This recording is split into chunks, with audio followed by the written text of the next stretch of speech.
They didn't just tow my boat. They dragged 30 years of service off my dock, in the dead of night, without warning, without shame. To them, it was just an eyesore. To me, it was a Navy patrol vessel, a memorial, a promise, one I made to my wife, and to the men I lost at sea. The HOA thought they could bury that history under fines and bylaws. But they didn't know what they were touching. They didn't know who they were touching. So I made one call, and when the Navy answered, everything changed. The agents came. The headlines followed. And by the time Karen realized what she'd done, it was too late. This isn't just a story about a boat, it's about honor, it's about justice. And what happens when you push the wrong veteran too far? Let me tell you how it all went down. The lake woke slowly each morning, wrapped in a thin veil of mist that rose from the water like breath on cold glass. Pines stood sentinel along the shore, their needles whispering secrets to the wind, while the surface rippled in gentle, uneven breaths. Never quite a tide, just the quiet pulse of inland water. At the end of my private pier, the old patrol vessel rocked in her slip lines, creaking softly against the cleats. After 28 years in the Navy, that sound was the closest thing to a lullaby I knew. My name is Cal Jensen, Commander retired. I bought this single-story cedar house 3 years after burying my wife, Ellen. Our son Danny had just shipped out to Marine boot camp, and the Pensacola home we'd shared for 2 decades suddenly felt too large, too full of her absence. Every room echoed with photographs, half-finished quilts, the faint trace of her lavender soap. I couldn't stay. So I drove north until the roads narrowed and the air smelled of pine instead of salt, until I found this quiet cove on the Georgia-Alabama line, where an HOA-governed community hugged the shoreline.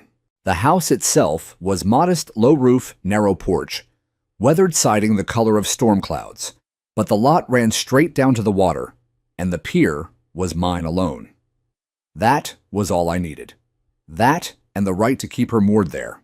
Her official designation was VP-121, a 32-foot patrol craft that once ran silent escort along contested coastlines, whose names I still can't speak aloud. She had carried me through fire and fog, through nights when the radio crackled with orders, and mornings when it brought only bad news. She was the place where I learned over a scrambled satellite link off Okinawa that Ellen's cancer had returned for the final time. She was the helm where I read Danny's first letter from Paris Island, the ink smudged with proud tears he'd never admit to shedding. Every rivet, every scarred plank, every inch of faded gunmetal paint held a fragment of my life. When I retired, the Navy allowed me to take custodianship under a rare preservation program. The contract was ironclad, the vessel remained federal property, but I was her steward. I kept her immaculate hull scrubbed, bright work polished engine, serviced American flag, replaced the moment its colors began to fade. She never left the pier without clearance, never disturbed the peace with so much as an idle rev. To the neighbors, she was simply a large gray boat. To me, she was sanctuary. For the first year, no one complained. The HOA sent a glossy welcome folder, a few residents waved from passing golf carts, and life settled into a rhythm I hadn't known since childhood. I mowed the lawn on Saturdays, paid dues on time, nodded politely at community picnics. The vessel rested quietly at the end of my pier, like an old dog sleeping in the sun. I spent evenings aboard, feet propped on the combing, reading, or simply listening to the water slap against her sides. Some nights I talked to Ellen as if she were sitting beside me, her head on my shoulder the way it used to be. The stars over the lake were bright enough that I could almost believe she heard. I thought the silence would last. I should have known better. Silence, like deep water, never stays unbroken for long. One spring morning, while I was polishing the chrome rail with a soft cloth, I noticed a woman standing at the edge of my lawn. Tall posture, rigid as a flagstaff, bleach blonde bob, sharp enough to cut glass, red blazer, vivid against the green. She held a leather-bound notepad, the way some people hold a weapon. Mr. Jensen, she called, voice clipped, efficient. I straightened. That's me. Karen Whitmore, she said, stepping onto the pier without waiting for invitation. Newly elected president of the Lakeside Preserve Homeowners Association. I'm making rounds to ensure compliance with community standards. Her eyes swept over the vessel with the cool appraisal of someone inventorying flaws. She's a handsome craft, she allowed, but I'm afraid she exceeds our size restrictions, and, well, the color scheme doesn't quite blend with our natural aesthetic. I wiped my hands on a rag. She's federally registered, ma'am. Navy Preservation Program. I have the documentation inside if you'd care to see it. Karen offered a smile that never reached her eyes. I'm sure you do. All the same, we've received concerns. Some residents find the military appearance a touch intimidating. We strive for tranquility here. Tranquility. The word landed between us like a gauntlet. I glanced at the flag, snapping gently at the stern, then back at her. She's a memorial as much as a boat, protected under Title 10. I keep her shipshape and quiet. She bothers no one. For now, Karen replied, jotting something on her notepad. But guidelines are guidelines. I'll bring this to the board. Expect correspondence. She turned on her heel and walked away, blazer bright as a warning flare against the morning light. I watched her go, a coldness settling in my chest that had nothing to do with the breeze off the water. For the first time since moving here, the lake felt a fraction less like home. That evening, I sat in the cabin with a cup of coffee gone cold, staring at Ellen's letters tucked safely in the drawer beneath the helm. The wood still smelled faintly of her perfume, or maybe that was only memory. I ran a thumb over the ribbon that bound them, wondering how long tranquility could survive, someone determined to enforce it at gunpoint. Outside, the vessel rocked gently in her slip, patient as ever. She had weathered worse storms than Karen Whitmore. So had I. Karen Whitmore wasted no time. Within a week, a crisp envelope slid through my mail slot, embossed with the lakeside preserve crest, a stylized heron standing in reeds, as if the bird itself approved of every rule. Inside was a formal notice, courtesy reminder, watercraft compliance. It listed the maximum allowable length, 25 feet approved color palettes, earth tones, pastels, or white, and a vague reference to visual harmony that felt less like a guideline and more like a verdict. I read it twice on the porch, coffee cooling in my hand. The paper smelled faintly of printer toner and authority. At the bottom, Karen's signature curled like a hook. I folded the letter, slipped it into the preservation binder I kept in the chart drawer, and went back to varnishing the transom. The sun was warm on my shoulders. The lake glinted like hammered silver. For now, the notice was only words. But words have a way of turning into actions when the person writing them believes they're law. Over the following month, the pressure built in small, deliberate increments, never loud enough to alarm outsiders, but steady enough to wear stone smooth. First came the drive-by inspections. Karen's white SUV would cruise slowly past my house 2 or 3 times a week, pausing at the foot of the driveway so she could peer down the slope toward the pier. Sometimes Greg rode shotgun, staring straight ahead, as if the lake itself might offend him if he looked too long. Then the newsletters began arriving with highlighted sections. One edition featured a full-page spread titled Preserving Our Shared Serenity, complete with stock photos of sleek fiberglass runabouts in soft blues and beiges. My vessel was not pictured, but the caption beneath a grainy shot of an anonymous oversized craft left little doubt non-conforming watercraft detract from property values and community enjoyment. A yellow sticky note appeared on my front door one afternoon. Please schedule removal by 30 days or fines will apply. KW. No stamp, no official letterhead, just her initials in red ink. I responded the way I'd been taught, calmly, thoroughly, and in writing. I photocopied the Navy custodianship agreement, the federal registration, the letter from the Rear Admiral, granting stewardship, even the annual inspection report signed by a civilian contractor cleared by the Department of Defense. I added a polite cover letter explaining that the vessel fell outside HOA jurisdiction. I walked the packet to the community center myself and dropped it through the slot. Silence followed for 10 days. I allowed myself to hope. Hope in retrospect was naive. One Saturday morning, I returned from the hardware store to find 2 men in khaki work shirts chaining a flatbed trailer to my pier bollards. A third was already aboard the vessel, wrapping a tow strap around the bow cleat. My grocery bags hit the grass. "What the hell do you think you're doing?" My voice carried the old quarterdeck edge I hadn't used in years. The older worker glanced up, uncomfortable. "HOA contract, sir. We're just the tow company." I strode down the slope fast enough that gravel scattered under my boots. "This is private property. That vessel is federal property. You lay one more hand on her and you're committing a felony." The younger man hesitated, strap dangling. "We got a signed work order, mister. Says emergency removal for safety violation." Show me. He fished a crumpled sheet from his pocket. At the bottom, Karen Whitmore's signature bold and unmistakable beside the words authorized under Article 12, Section B. Immediate hazard. There was no immediate hazard. There never had been. I stepped between them and the hull. You leave now, no questions asked. You proceed, and I call the sheriff, the state police, and Naval Criminal Investigative Service before you clear the driveway. The older man studied me for a long moment, then shrugged. Not worth the headache. They unhooked the chains and drove off, dust swirling behind them like a bad omen. That night, I installed motion-activated floodlights and a simple security camera aimed at the pier. Petty perhaps, but instinct dies hard. 2 weeks later at 2:47 a.m., the floodlights snapped on. I was out of bed and at the window in seconds. Headlights low and careful, crept down my driveway. A flatbed again this time, with the tow company's logo blacked out by duct tape. 2 figures moved in the glare, quick and practiced. A third stood on the lawn, arms folded, red blazer unmistakable, even in monochrome. Karen. I threw on jeans and boots, grabbed my phone, and ran. By the time I reached the pier, the winch was already screaming. Steel cable bit into the teak rail. The hull groaned as it was dragged sideways across the wooden planks. Sparks flew where metal met metal. Stop, I roared. That's government property. Karen turned face calm under the harsh lights. Mr. Jensen, this is a lawful removal pursuant to repeated violations. There is no lawful removal of a federal asset by a homeowners association. My voice cracked with fury I hadn't felt since combat. She held up her notepad like a shield. Safety concern. Potential hazardous materials. The board granted emergency authority. I stepped closer. You have no authority. You're trespassing. Get off my land. For the first time, something flickered across her face. Uncertainty quickly masked. The winch operator paused. Ma'am? Continue, she said, voice steady again. The cable tightened.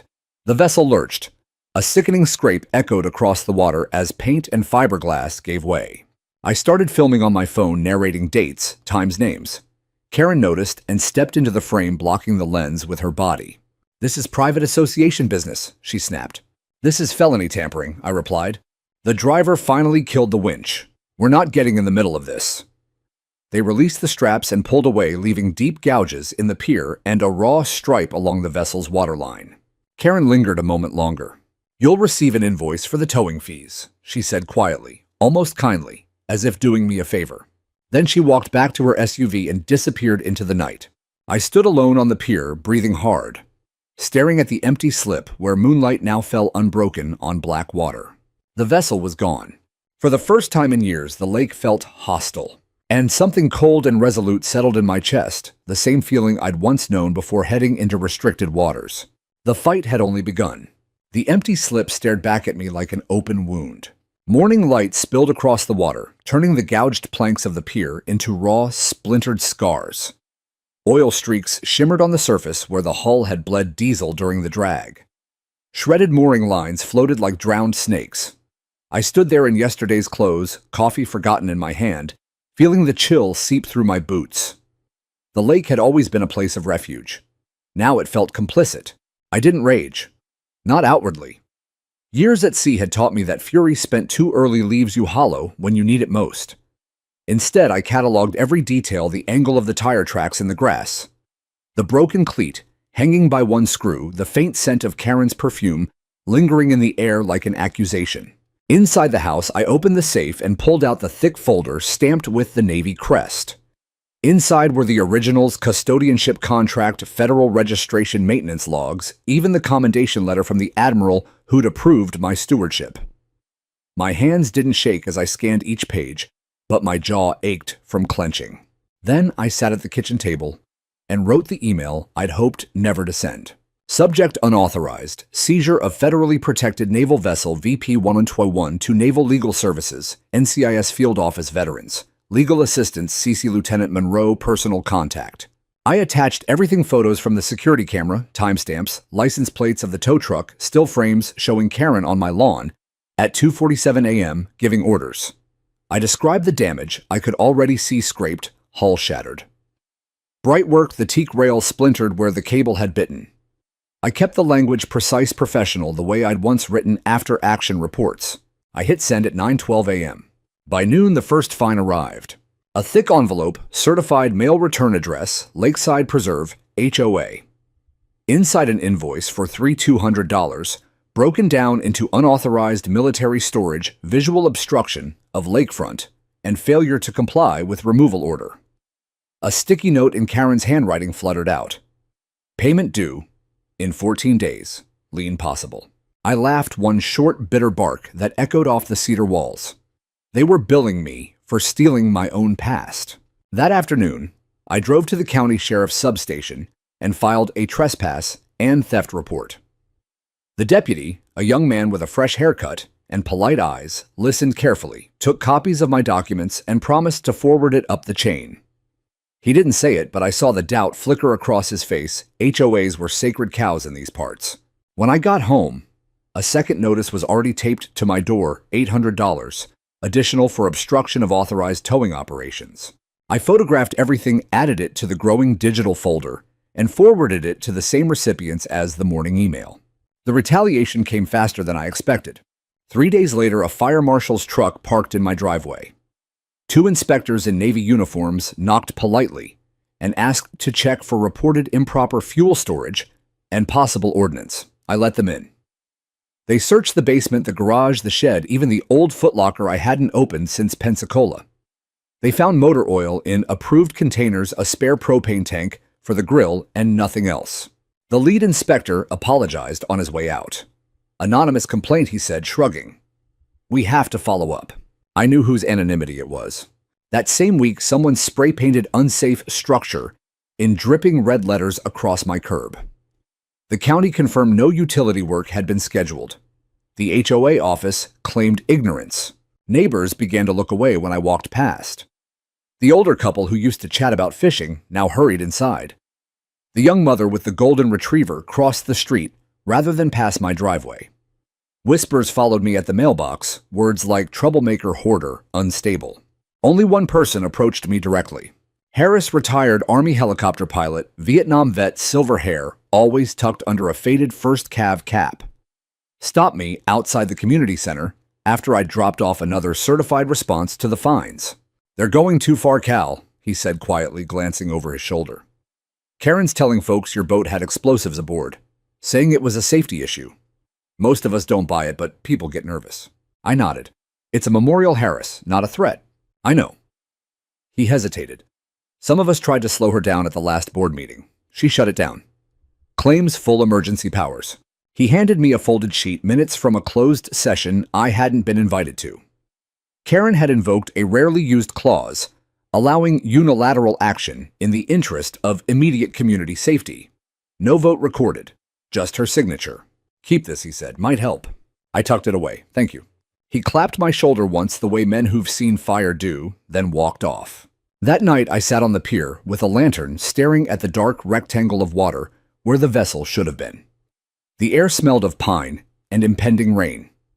I pulled out my phone and opened the photos I'd taken the day I first brought her home, hull gleaming, flag crisp. Ellen's smile bright in the background as she stood on the bow holding Danny on her hip.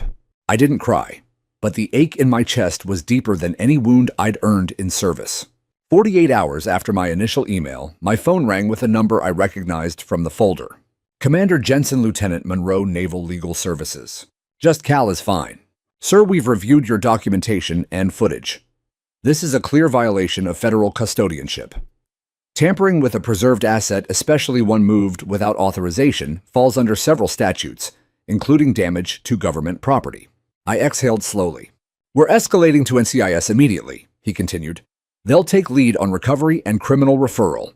In the meantime, do not pay any fines.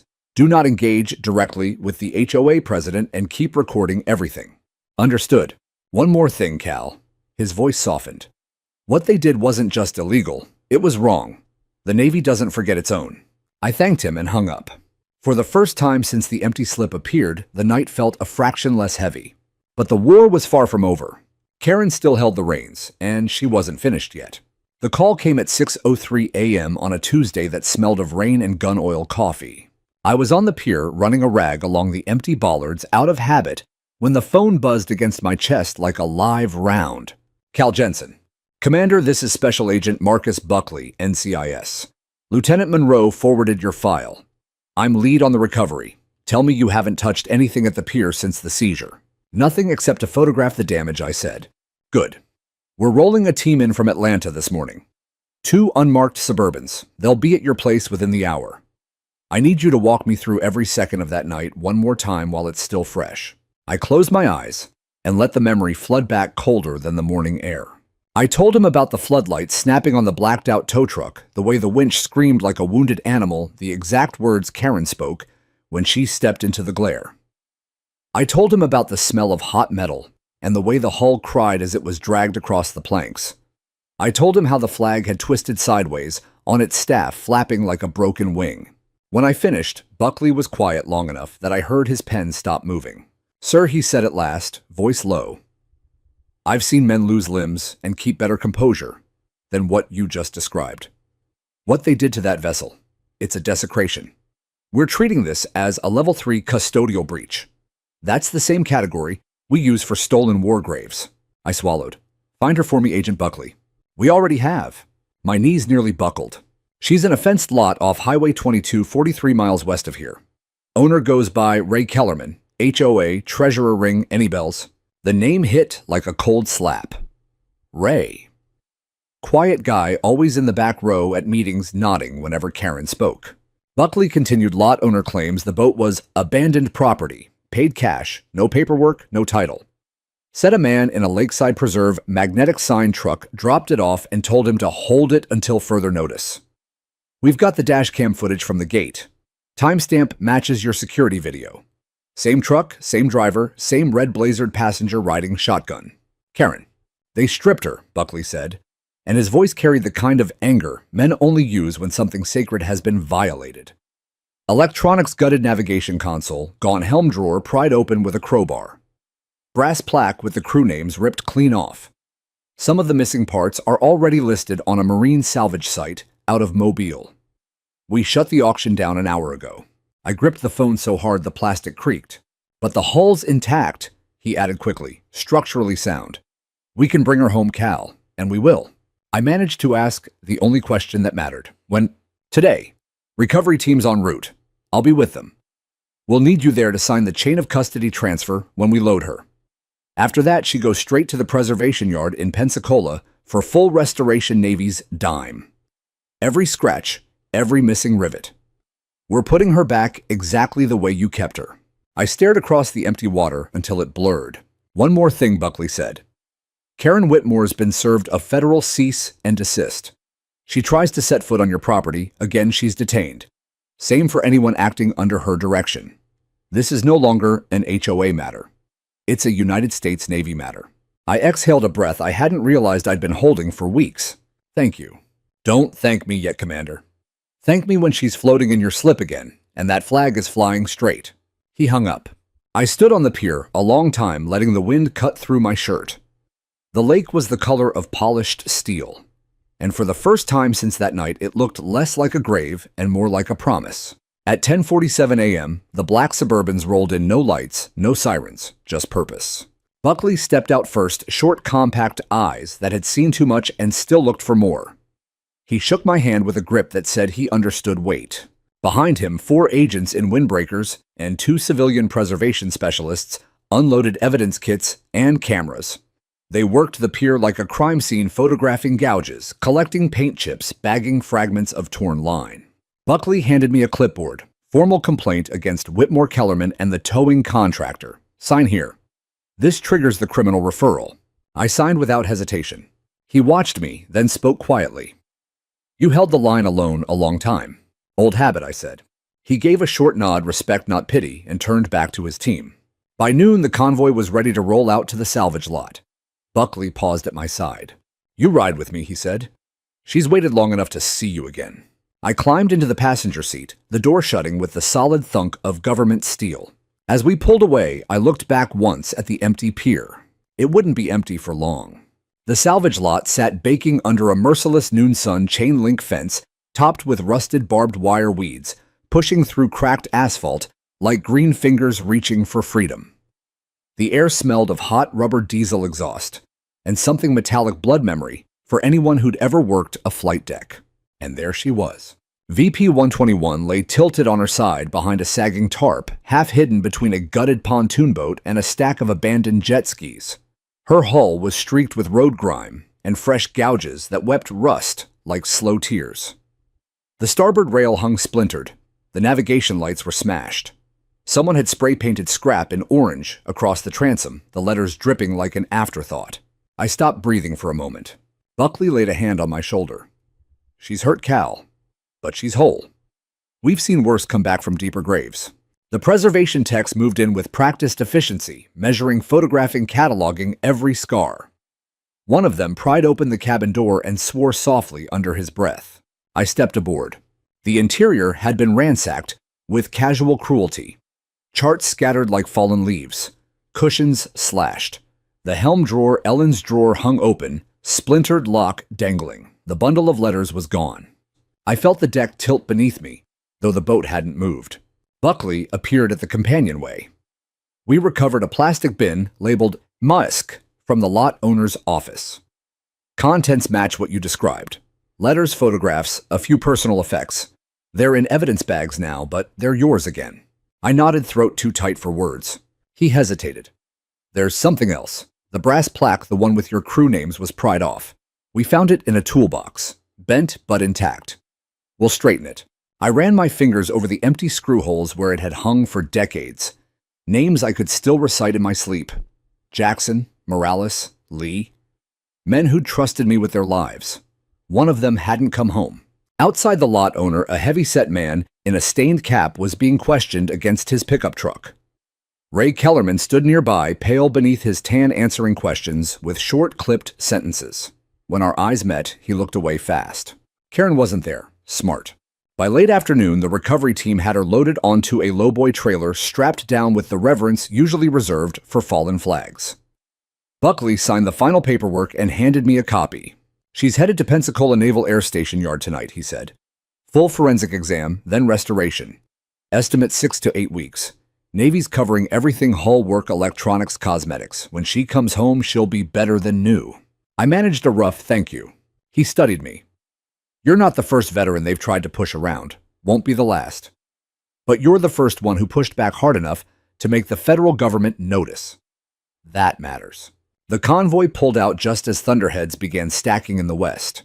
I followed in my truck, keeping the trailer in sight until it turned south toward the interstate. Only then did I head home. The retaliation didn't pause for sentiment. 2 days later, another certified envelope fines now totaled $600–700, with new charges for interference with association contractors and defamation of community leadership. The sticky note read in Karen's precise script: "Legal counsel assures us our actions were fully within authority. Please remit payment to avoid further escalation." That same afternoon, my auto-pay dues were mysteriously declined, triggering a late notice and threat of lien. Then came the anonymous calls, breathing on the line hang-ups at 3 a.m. My driveway camera caught a figure in a hoodie slashing one of my tires. The footage was too dark for a positive ID, but the build looked familiar. The neighborhood fracture widened. Some residents stopped waving altogether. Others left baked goods on my porch with notes: "We're sorry. Not all of us agree."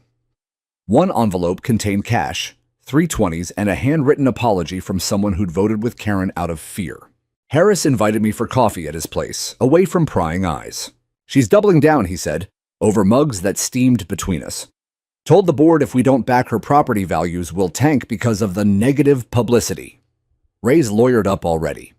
"Greg looks like he hasn't slept in weeks." I told him about the recovery. He whistled low. "Federal agents hauling her out of that lot, that's gonna leave a mark." "It needs to," I said. He leaned forward. "Cal, there's talk of a special meeting. Karen wants to push through permanent bans on anything military in appearance. She's framing you as the villain, says you brought the feds down on all of us. Some folks are scared enough to believe her." "Let them," I replied. "Fear's a poor foundation for community." He studied me. "You're calmer than I'd be." Calm's a skill you learn when the alternative is unacceptable. That night, I sat on the pier again, lantern glowing soft against the dark. The empty slip looked less like a wound now and more like a held breath. I pulled out my phone, and opened the evidence photos Buckley had emailed close-ups of the recovered letters still tied with Ellen's faded blue ribbon. They were creased, diesel-stained in places, but intact. Every word still hers.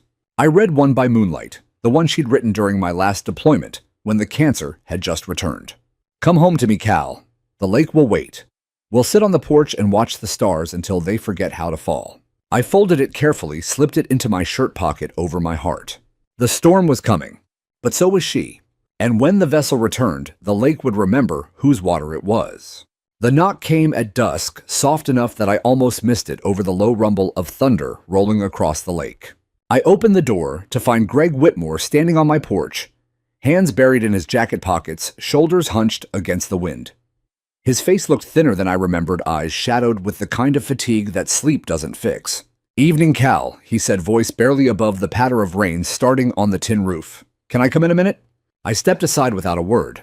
He crossed the threshold like a man entering hostile territory, glancing around the living room, as if expecting accusations to leap from the walls.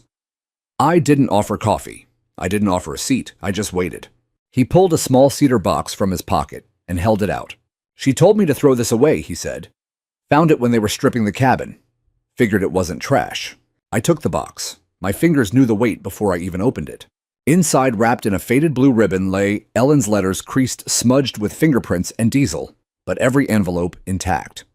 On top rested a single photograph, Ellen and 5-year-old Danny on the bow, her arms around him, both of them laughing into the wind, while I steered somewhere off the Carolina coast. I couldn't speak.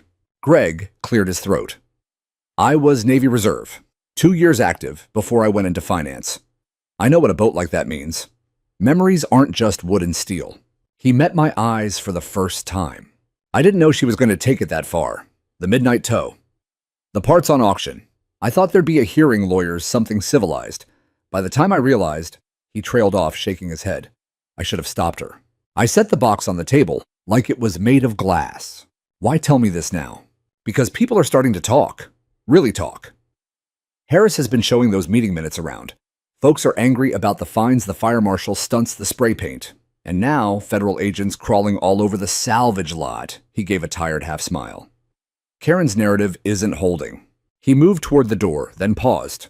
She's not home much anymore. Spends nights at the community center prepping defenses. Says the Navy's bluffing. I don't think they are. After he left, I carried the cedar box to the pier and sat beneath the lantern's golden pool. Rain hissed on the water around me. One by one, I opened the letters, letting Ellen's voice rise through the storm. She wrote about ordinary things, Danny's first loose tooth, the way the dogwood bloomed early that spring, how she missed the smell of salt on my skin. She wrote about fear, too, in careful sentences that never quite admitted how frightened she was. And she wrote about the boat. "Keep her safe for me, Cal. She'll bring you home when I can't." I read until the pages blurred and the rain soaked my shirt. When I finally went inside, I placed the letters back in their ribbon and set the box on the kitchen counter where morning light would find it first. The next morning, Buckley called. "We're ready for your formal interview," he said. "VFW Hall in town, neutral ground. Bring anything you want on record." I arrived early. The hall smelled of old coffee and polished wood. Buckley had claimed a small meeting room in the back, American flag, in one corner, POWMIA banner on the wall. He introduced me to his partner, Agent Ruiz, a quiet woman with sharp eyes and a notepad that never seemed to run out of pages. We went through everything again, slower this time.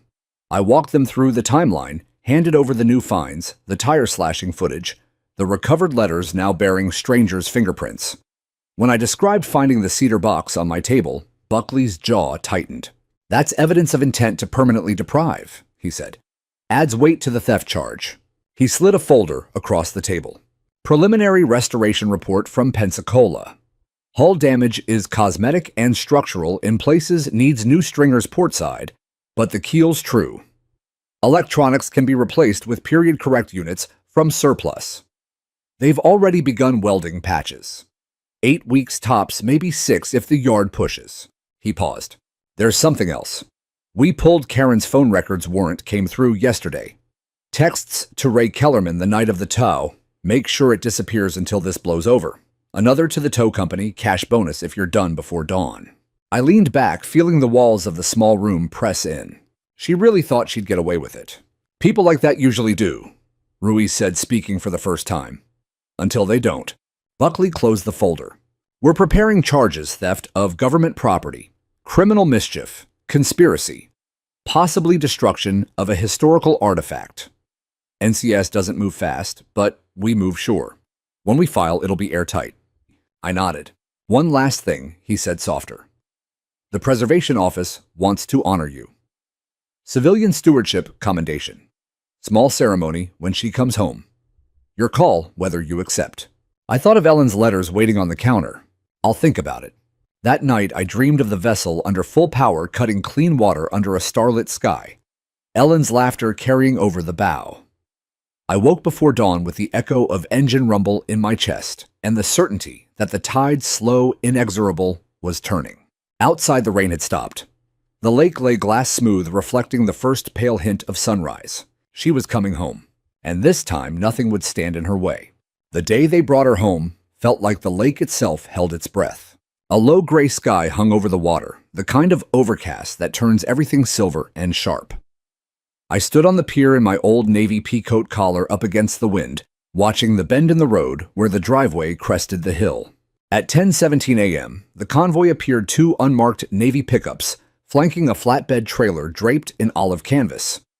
No fanfare, no sirens, just the steady rumble of diesel and the soft slap of tires on wet asphalt. The preservation crew moved with quiet precision, backing the trailer down the slope, as if guiding a casket into sacred ground. When they pulled the canvas away, my heart stuttered. She gleamed. The hull wore fresh navy gray, deeper and richer than before, with VP Wallen 21 stenciled in crisp white along the bow. Scars had been welded, sanded, filled, painted over, until only the keenest eye could trace where violence had touched her. New teak rails shone honey gold. The brass plaque, straightened, polished, re-etched, caught the pale light like a promise kept. The flag at the stern snapped once, in the breeze colors bright as the day it was first raised. A chief petty officer I didn't know approached, saluted out of habit, even though I wore no uniform, and handed me the new mooring lines. She's yours again, sir. Better than she left. I couldn't answer. I just nodded and took the lines. They lowered her gently. The hull kissed the water with a soft sigh, rocking once, twice, then settling into the slip as if she'd never left. The familiar creak of timber against rubber fenders sounded like a homecoming hymn. I stepped aboard. The deck was warm under my palm, despite the chill air. Inside the cabin, everything had been restored to period rebuilt: helm console, rewired gauges, glowing faintly, cushions reupholstered in the original dark blue. The drawer beneath the chart slid open, smooth as silk. I placed Ellen's cedar box inside ribbon, tied tight, and closed it with a soft click. Only then did I notice the crowd.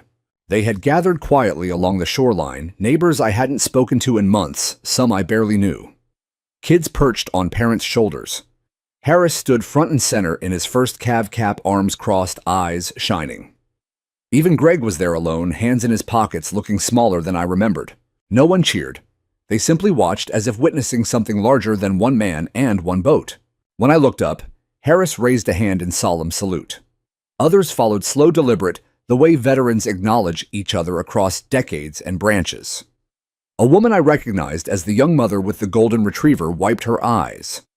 Someone started clapping, soft at first, then steady, spreading along the bank like ripples. I raised my own hand in return, not a wave, but an acknowledgement. The sound of applause rolled across the water and wrapped around the vessel like a blessing. That evening, the community center gymnasium filled beyond capacity. Word had spread: emergency HOA meeting, open to all residents, agenda item 1, review of recent board actions. The folding chairs were packed. People stood 3 deep along the walls. Veterans in ball caps dotted the crowd like signal flags. Karen wasn't present. Her attorney had advised against it, rumor said. Acting President Don Weathers, a thin, nervous man who'd always voted whatever way the wind blew, stood at the podium, gripping the edges until his knuckles went white. He cleared his throat 3 times before speaking. Fellow residents, we've received formal notification from the Naval Criminal Investigative Service and the Department of the Navy that certain actions taken by this board, specifically the removal of a federally protected vessel from Lot 19, constituted multiple violations of federal law. A low murmur rippled through the room. Don plowed on. All fines, liens, and enforcement actions related to that property are hereby suspended indefinitely. The association is cooperating fully with ongoing investigations. Harris stood. Question he called voice carrying without a microphone. Was the midnight tow authorized by a full board vote? Don hesitated. It was executed under emergency provisions. Whose signature appears on the work order Harris pressed? Don glanced at a folder. Former President Whitmore's. The murmur grew louder. A woman near the front, Mrs. Langston, whose husband had served in Korea, rose unsteadily.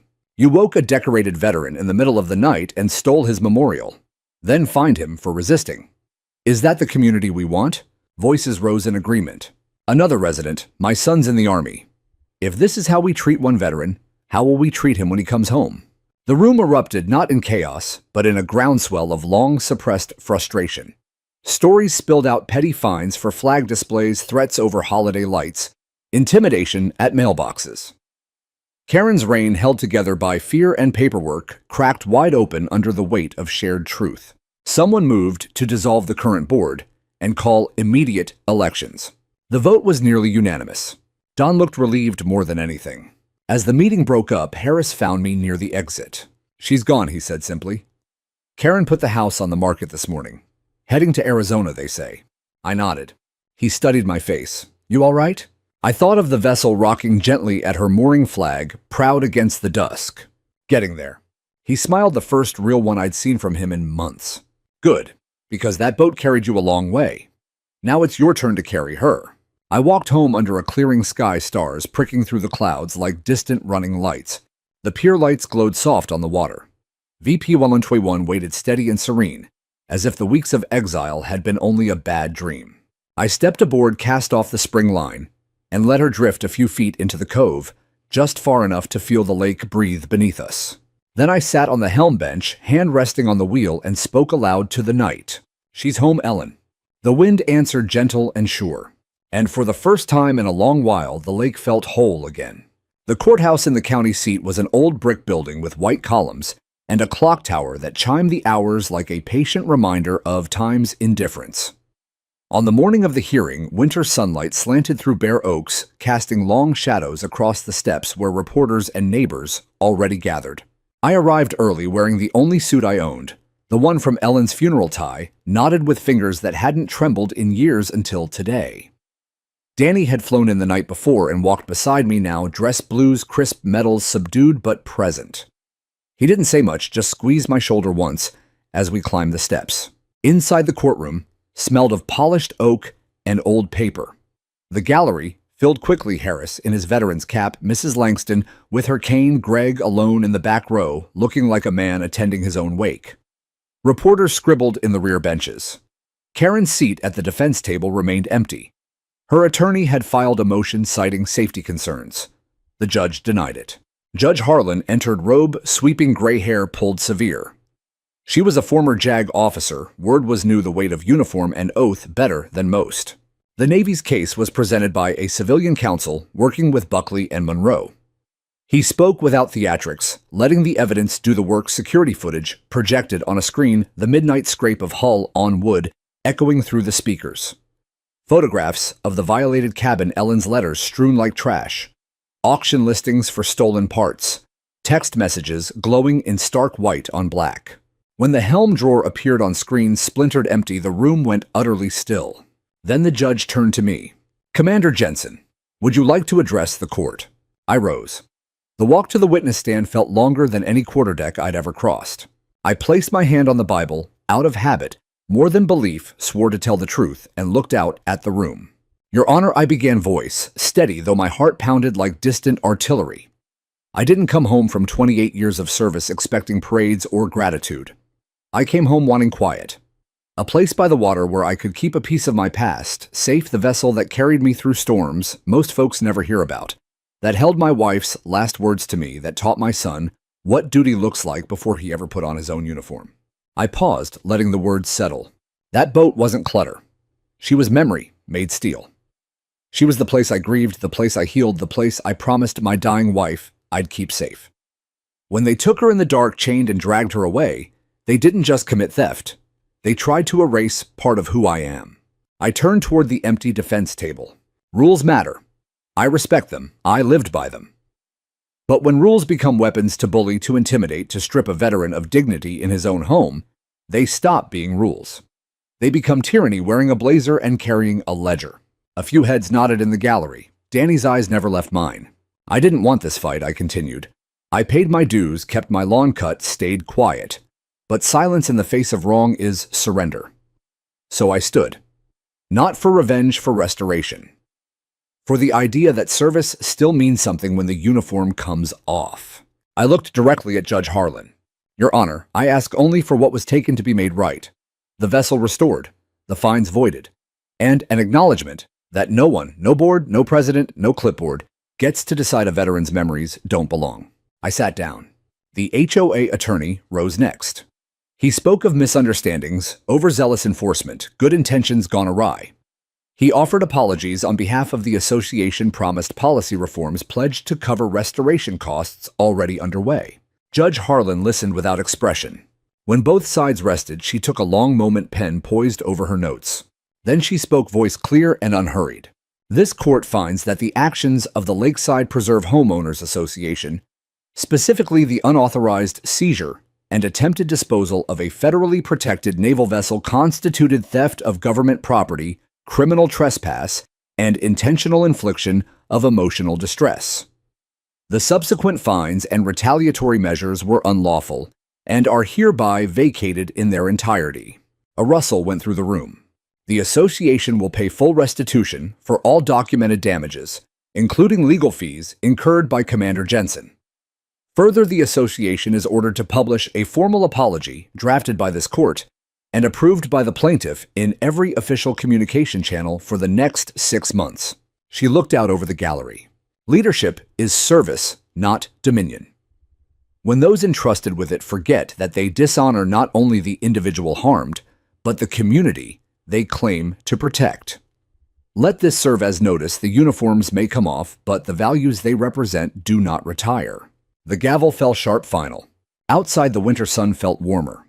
Reporters surged forward with questions, but neighbors reached me first. Hands shaken, backs clapped quiet thank yous from people who'd once looked away. Mrs. Langston pressed a small American flag pin into my palm. My husband would have stood with you, she whispered. Danny waited until we reached the truck. You okay, Dad? I looked back at the courthouse, then at him, tall, proud, the man Ellen and I had raised. Better than okay, I said. That night, the new temporary HOA committee delivered a letter by hand. Inside was the court-ordered apology printed on heavy stock, signed by every remaining board member. At the bottom, in Harris's handwriting, we're renaming the community pier in honor of local veterans. Ribbon cutting next spring. We'd be honored if you'd do the honors. I set it beside Ellen's cedar box on the kitchen table. Later, I walked to the pier alone. The vessel rocked gently, running lights glowing soft against the dark water. I stepped aboard, ran my hand along the restored rail, and felt the faint thrum of the lake beneath her keel. Justice had been served quiet, thorough, Navy style. But healing, that was happening one ripple at a time. And it felt like the beginning of something stronger than before. Spring arrived like an apology the lake had been waiting to accept. Dogwoods bloomed white along the shoreline, redbuds flashed purple against new green, and the water warmed enough that the morning mist lifted by 9 o'clock. With it came Danny Duffel, over one shoulder, orders for extended leave in his pocket, and the quiet determination of a son who'd decided home mattered more than distance. He bought the small fixer-upper, 2 coves, down peeling paint sagging porch, but with its own narrow pier and a view straight across to mine. We spent the first week sanding floors and replacing rotted joists, working side by side, in the easy silence men fall into when tools do the talking. Evenings found us on my vessel engines, idling low as we motored slow circles around the lake. Danny took the helm more often than not. I sat aft with a thermos of coffee, watching the wake spread silver behind us. One such evening, the sun bleeding orange across the water, he killed the throttle and let us drift. I read more of Mom's letters, he said, voice low over the slap of water against the hull. The ones from your last deployment. She never complained, just missed you. Told you to come home safe because she had plans for this lake. I nodded, throat thick. She'd have liked this, he went on, gesturing at the restored cabin, the polished plaque, the flag snapping overhead. You fighting for it, for us. I looked at him, broad shoulders filling out the same way mine once had, eyes carrying weight no 20-something should know. I didn't do it for applause, I said. I did it because letting them take her would have meant letting them take part of you, part of her. And I'd lost enough. He rested his forearms on the wheel, staring out where the first stars pricked the darkening sky. I blamed you, you know. When I was a kid, for being gone so much, for the deployments that kept you away when she got sick. He exhaled slowly. Took joining up myself to understand it wasn't absence, it was duty. And you carried it so we didn't have to. The confession hung between us like lake mist. I reached over and gripped his shoulder. I wasn't there the way I wanted to be. I live with that every day. But I'm here now. He covered my hand with his. Yeah, you are. We let the quiet settle the vessel, rocking gently beneath us like a cradle. Later that summer, the new HOA leaner, humbler, veteran heavy, held the ribbon cutting for the renamed community pier, Lakeside Veterans Wharf. They'd installed a bronze plaque listing every resident who'd served past and present. My name was there. So was Harris's. So was Danny's, freshly added. I cut the ribbon with the same knife I'd carried on deployments, the crowd larger than anyone expected. Kids waved small flags. Someone fired up a grill. The smell of charcoal and burgers drifted across the water. A local high school band played a shaky but earnest Anchor's Awe. Afterward, neighbors I hadn't spoken to in years stopped me to talk not about fines or rules, but about sons in the service, fathers who'd come home, changed boats they remembered from childhood. Greg brought his grandson over, let the boy climb aboard VP 121, and sit at the helm under my supervision. The kid's eyes went wide when I let him sound the horn's short, respectful blasts that echoed across the cove. Greg lingered after. House sold last week, he said quietly. Karen's already in Arizona. New job, new start. He shrugged. Some bridges burn cleaner than others. I nodded. No need for more. That fall, we took the vessel out farther than I had in years past the no-wake zone, into the main channel where the water opened wide and deep. Danny handled the lines like he'd been born to it. We fished for bass that never bit, talked about everything and nothing, watched eagles wheel overhead. One night, anchored under a full moon that turned the lake to molten pewter, he asked the question I'd been waiting for. You ever think about selling her, getting something newer, easier? I looked around the cabin, teak glowing warm in the lantern light, Ellen's cedar box secure in its drawer, the plaque with fallen brothers' names catching soft reflections. No, I said. She's not done carrying us yet. He smiled, the same half-smile I saw in old photographs of myself at his age. Good. The next morning, we cruised back, slow sun rising astern, painting the water gold. As we rounded the final bend, I saw them waiting, dozens of neighbors lining the shore, coffee cups in hand, kids running along the water's edge. Someone had chalked, "Welcome home," in big letters across the community pier. Danny throttled down until we idled. Looks like they finally get it, he said. I stood at the bow hand on the rail that had been splintered and restored, feeling the familiar thrum through the deck plates. No, I replied softly. They're remembering who we all are. The vessel eased into her slip, as if she'd never left, lines tossed and caught by willing hands. People boarded in small groups, respectful, quiet, asking questions, listening to stories, touching the plaque with reverence. Later, when the crowd thinned and the sun climbed high, Danny and I sat on the pier with our boots dangling over the edge. He bumped my shoulder. Mom would have loved this. Yeah, I said, watching dragonflies skim the surface. She always said the lake would heal what the sea couldn't. He was quiet a moment. Then let's keep giving it time. We did. Season by season, memory by memory, the vessel carried us forward, not away from the past, but through it, steady and sure. And for the first time in longer than I could count, the quiet felt full instead of empty. Winter settled over the lake like a quiet watchstander, faithful and unhurried. Mornings dawned, frost-laced, the water's edge, rimmed with thin ice that cracked softly under the vessel's gentle rocking. The trees stood bare branches, etched black against pale skies, and the air carried the clean bite of wood smoke from distant chimneys.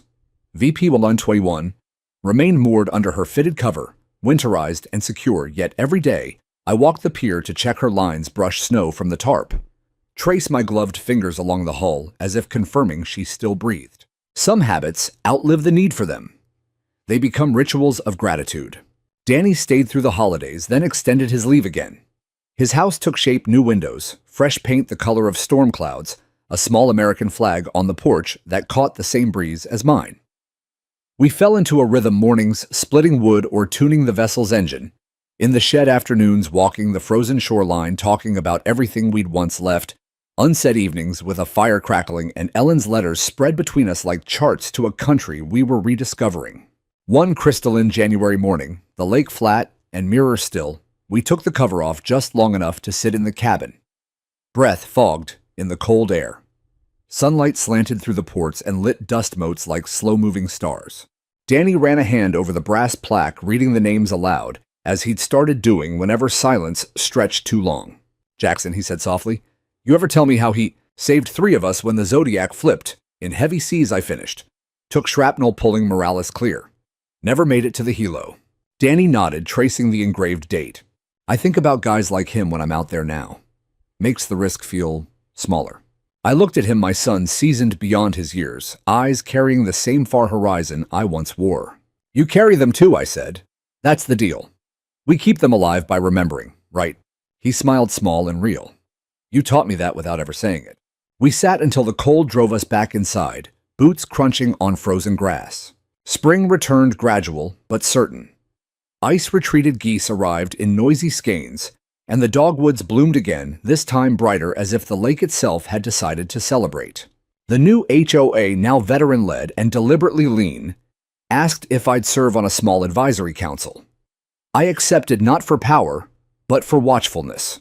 We rewrote sections of the covenants, clearer language, stronger protections for personal property, a permanent veterans liaison. Meetings were short voices, measured decisions rooted in decency rather than dominance. One warm April evening, the community gathered again at the Veterans Wharf for a simple ceremony installation of a flagpole and eternal light. I was asked to raise the first flag. As the halyard ran smooth through my hands and the colors broke against a cloudless sky, applause rose, not thunderous, but deep. The sound of a people who'd learned something worth keeping. Danny stood beside me in civilian clothes, hand over heart. When the flag reached full height, he leaned close. "Mom's watching this," he said. I felt it too, the breeze shifting, carrying the faint scent of lavender across the water. That summer we took longer cruises than ever before, often with neighborhood kids, aboard learning knots and compass points, or with Harris spinning helicopter stories from Vietnam while the sun dipped low. The vessel cut clean wakes through water that had once felt hostile and now felt like family. One August night, anchored in the middle of the lake, under a sky thick with Milky Way, Danny asked the question that closed the circle. "You still think about selling, moving on?" I looked around, cabin warm, with lantern glow, Ellen's cedar box, secure the plaque, gleaming the flag furled neatly for the night. "No," I said. "She floats just fine. And so do we." He laughed, full unguarded, the sound I remembered from before deployments and cancer and distance. "Then let's keep sailing." We did. Year after year, season after season. The vessel grew older, earned new scars from gentle use, carried new stories. Danny's leave turned permanent. He separated honorably and stayed building a life on the same water that had anchored me. Grandchildren came first, one then another, learning to swim off the transom, to steer by stars, to respect the quiet power of memory made manifest. I grew older too. Hair silver, step slower. But the pure ritual never changed, morning coffee in hand. A quiet greeting to the hull, a silent thank you to the woman whose letters still rested beneath the helm. Some evenings, I sat alone on the bench seat, hand on the wheel, though we drifted nowhere, listening to water speak against fiberglass. The lake had seen storms and midnight thefts, federal convoys and courtroom gavels, fear and redemption. It had watched a man rebuild himself, one plank, one memory, one reconciled relationship at a time. And in the end, it gave back what had never truly been taken. Not victory, not vengeance, but something enduring. The knowledge that honor doesn't rust, that duty doesn't retire, that love spoken in letters forged in service, carried across years and water floats long after the storms pass. Because some vessels are built not just to weather the sea, but to refuse to sink. And on quiet mornings when the mist rises, and the pines whisper and the flag lifts in the first breeze of day, VP 121 still rocks gently at her mooring, steady, proud home. Whole, forever afloat.